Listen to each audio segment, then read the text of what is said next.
Au nom de HEC Montréal et en mon nom personnel, j'offre mes félicitations sincères à Yves Pigneur à l'occasion de la remise de son doctorat honorifique. Par cet hommage, nous souhaitons d'abord reconnaître la contribution et le rayonnement exceptionnel de M. Pigneur en tant que chercheur. L'impact qu'a eu son Business Model Canvas illustre à quel point la recherche universitaire peut avoir une influence majeure et concrète sur les pratiques de gestion. Aujourd'hui, non seulement ces travaux outillent les étudiantes et les étudiants à mieux comprendre ce qu'est un modèle d'affaires, ils sont au cœur de la formation des futurs entrepreneurs et ils permettent de transformer des entreprises. Nous souhaitons aussi exprimer notre fierté de compter sur un collaborateur inspirant et engagé envers notre école.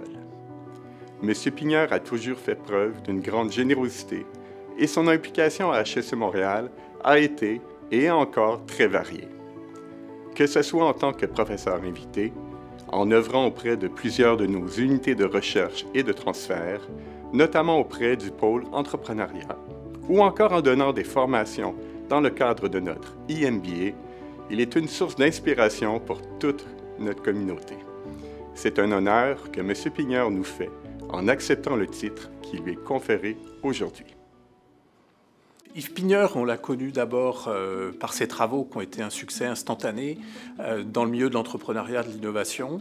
Et puis on a eu la chance de le rencontrer, mes collègues et moi-même, quelques années plus tard, lors littéralement d'une tournée américaine. Il est passé à HEC Montréal avec son collègue Alex Osterwalder. J'ai fait la connaissance d'Yves alors qu'on était tous les deux membres du comité de rédaction de la revue Système d'information et management, qui était la première revue de système d'information en français. Il était venu donner un séminaire au département de technologie de l'information, l'invitation de ma collègue Suzanne Rivard.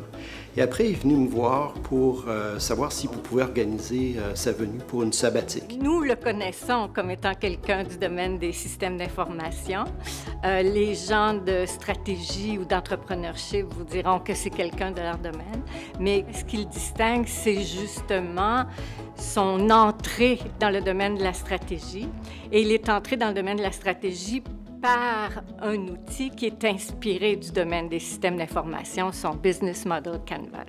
Donc, sa grande contribution, évidemment, c'est le Business Model Canvas, qui est aujourd'hui utilisé à peu près partout, dans les universités, dans les business schools, mais aussi par les banques, par les incubateurs. Donc, c'est un outil essentiel pour expliquer ce qu'est le modèle d'affaires d'une entreprise.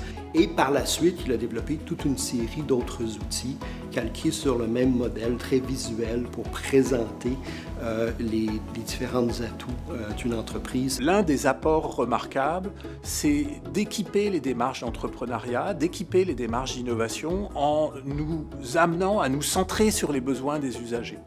Et de ce point de vue-là, il s'inscrit dans un grand mouvement qui est celui qu'on a baptisé Design Thinking, mais d'une innovation beaucoup plus sensible aux besoins, beaucoup moins marquée par la technologie, beaucoup plus humaine finalement. Je devais faire une présentation d'introduction du Business Model Canvas à nos étudiants. Je passais devant son bureau pendant la semaine qui précédait sa présentation, puis je le voyais en train de travailler, puis il installait des post-it un peu partout. Puis à un moment donné, je me suis arrêtée, puis j'ai dit « Mais qu'est-ce que tu fais, Yves? » Et il m'a dit « Mais je prépare ma présentation aux étudiants. » Et je lui ai dit « Mais ça fait 1000 fois que tu présentes ton Canva. Pourquoi tu te prépares comme ça? » Et il a dit, c'est parce qu'il faut que je me prépare pour cet auditoire-là. Il faut que j'aie des exemples qui les intéressent. Ça m'a montré quelle était une des grandes qualités de Yves, c'est son ardeur au travail. Yves, quand on apprend à le connaître un peu, on découvre un fantastique pédagogue. Quelqu'un qui est d'une grande humilité, quelqu'un qui a le goût de transmettre, le goût de nous faire comprendre, le goût aussi de nous outiller finalement pour avoir un impact en organisation. Quand il présente, c'est un véritable feu d'artifice. Vraiment, il est surprenant, parce que c'est un gars qui est assez tranquille, mais quand il présente, il communique bien la passion. Les outils que nous propose Yves Pigneur ne sont pas des outils statiques. Et une illustration très simple de ça, c'est lorsque Yves anime des ateliers, il fait produire aux participants un premier modèle d'affaires, puis les gens sont très contents, sont très fiers, puis après quelques minutes, il leur dit « Montrez-moi votre modèle d'affaires » et puis faites-en une boule de papier, déchirez-le et essayez d'en produire un deuxième.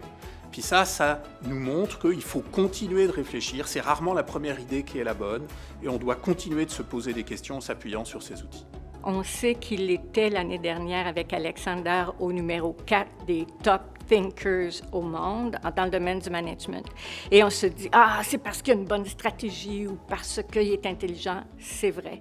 Mais je pense que ce qui caractérise Yves et ce que les diplômés devraient apprendre, c'est que ce qui vaut la peine d'être fait vaut la peine d'être bien fait. Et Yves, quand il fait quelque chose, il le fait bien. Quand ils ont développé leur Business Model Canvas, ils ont socialisé l'idée, ils l'ont partagé, ils ont recueilli des avis, ils ont incorporé ce qu'un grand nombre de praticiens avaient à dire. Et puis, ils ont partagé l'outil à travers le Creative Commons. Donc, c'est repris par un paquet d'autres personnes. Je pense que l'impact qu'ils ont vient de cette volonté de partager et de créer quelque chose de vraiment utile et pertinent. Pour nos diplômés, pour des dirigeants d'entreprise, pour des entrepreneurs, ce qu'on va garder d'Yves Pinger, c'est cette idée très très forte que l'entrepreneuriat et l'innovation ne sont pas des démarches intuitives, instinctives, mais qu'on peut les équiper, qu'on peut en faire des démarches systématiques, rigoureuses, réflexives et leur donner donc beaucoup plus d'efficacité. Cher Yves, j'espère qu'avec la fin de la COVID, tu pourras recommencer à voyager et surtout revenir régulièrement au Québec. Yves, au-delà de cette reconnaissance et du plaisir de t'avoir avec nous, comme je sais que tu aimes beaucoup Montréal, que ton épouse aime beaucoup le Québec, je vous souhaite surtout de venir nous voir encore plus souvent. Yves, je te souhaite plein d'années remplies d'imagination qui vont te permettre de nous peindre encore de merveilleux canevas.